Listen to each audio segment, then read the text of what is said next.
Hello friends, नमस्कार। दी books में आपका स्वागत है। फ्रेंड्स, आज हम लोग देखेंगे 2021 की टॉपर श्रुति शर्मा की ऐसी कॉपी है। और फ्रेंड्स, ये कॉपी 2020 की है। जब उन्होंने दिया था तो उनका नहीं हुआ था, उनका 2 नंबर से मेंस रह गया था, तब उन्होंने हिंदी में लिखा था। तो आप ये सोचिए कि कोई हिंदी और इंग्लिश में इतना अच्छा लिख सकता है कि हिंदी में भी अच्छे नंबर आ सकते हैं और इंग्लिश में भी। चलिए आइए, उनके ऐसे की कॉपी है। कल एक कॉपी डाली थी और आज भी एक ऐसे है। चलिए आइए स्टार्ट करते हैं। दूसरों के लिए सोचना एक बेहतर जीवन और अच्छे समाज का आधार है। मनुष्य के रूप में हमारा सबसे बड़ा सामर्थ्य दुनिया को बदलने में नहीं बल्कि खुद को बदलने में है। तो इन्होंने दूसरा चूज किया है इसी पे। चलिए देखते हैं। भारत भारत के एक सुदूरवादी पहाड़ी इलाके में स्थित जीतन राम मांझी की एक मार्मिक, प्रेरक और अनोखी कहानी है, जिसे हाल ही में बड़े पर्दे पर एक चलचित्र में परिवर्तित किया गया है। अपनी पत्नी को समय पर अस्पताल ले जाने में विफल मांझी ने वर्षों की घोर तपस्या व दृढ़ विश्वास व अथक परिश्रम द्वारा पहाड़ के बीच एक सड़क बनाई। खुद की निराशा को आशा में बदल व स्वयं के व्यक्तित्व में परिवर्तन लाभ है अपने पर्यावरण को बदलने में सामर्थ हुआ। फ्रेंड्स, ऐसे आप भी अगर ऐसे लिखें तो कोई भी स्टोरी, जैसे एनसीईआरटी में ऐसी स्टोरी लिखी होती है, आप ऐसे भी लिख सकते हैं अगर आप कोई अपना ऐसे स्टार्ट करना चाहते हैं तो। जन प्रचलित कहावत है कि यदि व्यक्ति कोई चीज ठान ले तो मानो आधा कार्य हो चुका है। यह आंतरिक बदलाव की शक्ति ही व्यक्ति के व मनुष्य के सबसे महत्वपूर्ण ताकत है, जिसने इस आदिम काल से आधुनिक काल तक पहुंचाया जिसने इसे मनुष्य को आदिम काल से आधुनिक काल तक पहुंचाया। मानव के सामर्थ्य में प्रकृति का भी अभिन्न अंग है। जिस प्रकार एक मिट्टी का डेला कुम्हार के पहिए व हाथों के अनुसार स्वयं के स्वरूप को एक घड़े में रूपांतरित कर लेता है, उसी प्रकार आंतरिक बदलाव से ही व्यक्ति विकास व प्रगति के मार्ग पर अग्रसर हो सकता है। पाषाण युग में आदि मानव पर्यावरण या प्रकृति के वेग बदलने में तो अक्षम था, परंतु स्वयं कौशल पा पत्थर के औजार व आग का आविष्कार कर पाया।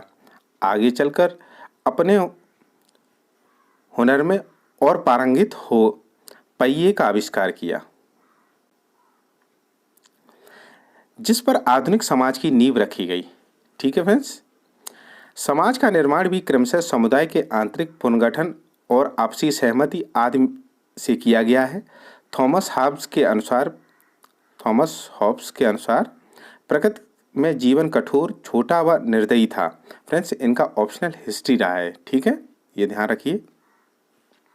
परंतु सामाजिक संस्थानों का क्रमशः निर्माण किया गया, जिसने आज तो लोकतांत्रिक राज्य व्यवस्था को जन्म दिया है जिसने आज की लोकतांत्रिक राज्य व्यवस्था को जन्म दिया है।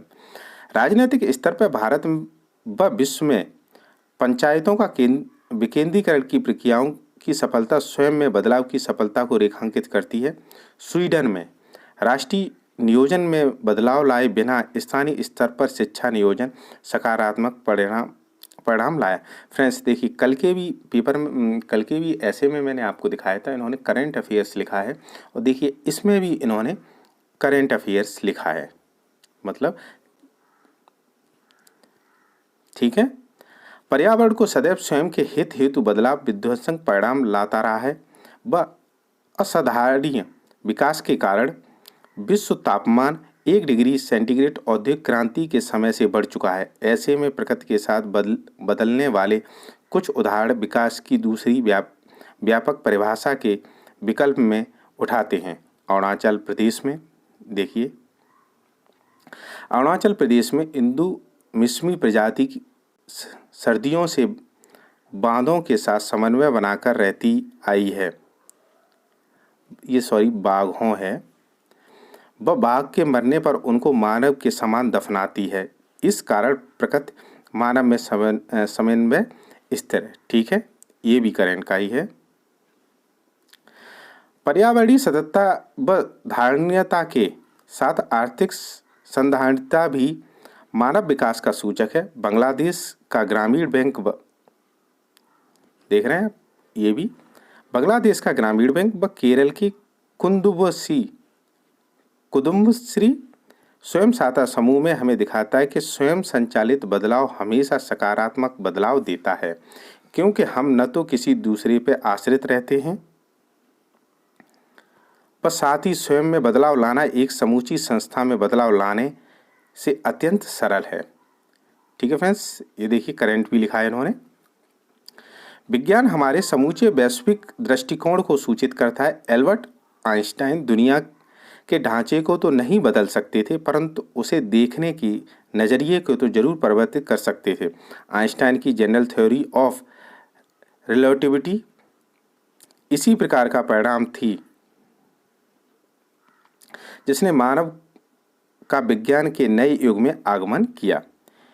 इन आर्थिक पर्यावरण संबंधी वैज्ञानिक आयामों से हटकर अगर हम व्यक्तिगत स्तर पर व्यक्तिगत व वैश्विक बदलाव का आकलन करें तो अनेक स्तर पर विश्लेषण किया जा सकता है। सुकरात के अनुसार सबसे महत्वपूर्ण ज्ञान यह था कि वह अज्ञानी है, अतः व्यक्तिगत स्तर पर आत्मविश्लेषण ही वैश्विक स्तर पर भी बदलाव लाने में सहायक बन सकता है। महात्मा बुद्ध के लिए अंतर्ज्ञान व आत्म बदलाव की लड़ाई सबसे अहम लड़ाई है। स्वयं ही वासनाओं के ऊपर जीत ही विश्व के ऊपर जीत के समान है। यह आत्मविश्लेषण की शक्ति सिर्फ मानव जाति को ही प्राप्त है, वह हमें इसका भरपूर प्रयोग करना चाहिए। दो व्यक्तियों की लड़ाई में दूसरे को बदलाव की जगह स्वयं का निरीक्षण ज़्यादा जरूरी है। शिवाजी की मुगलों के साथ लड़ाई से आत्मनिरीक्षण ने ही उन्हें जीत दिलाई। रालेगढ़ सिद्धि गांव में चीन की भांति कृत्रिम वर्षा करने की जगह जल संरक्षक प्रणालियों को अपनाया गया व व्यवहारिक बदलावों से एक हरे भरे प्रदेश में परिवर्तित किया गया। ठीक है फ्रेंड्स, तो आप ये देखिए और पढ़िए इन्होंने कितना अच्छा लिखा है। देखिए इस क्या कहते हैं, ऐसे में भी इन्होंने करंट लिखा है टोटली। देखो BR अम्बेडकर, दलित आंदोलन, जागरूकता निर्माण, इसी भांति गांधी जी के लिए जो कुछ भी मिला है इन्होंने इसमें डाला है।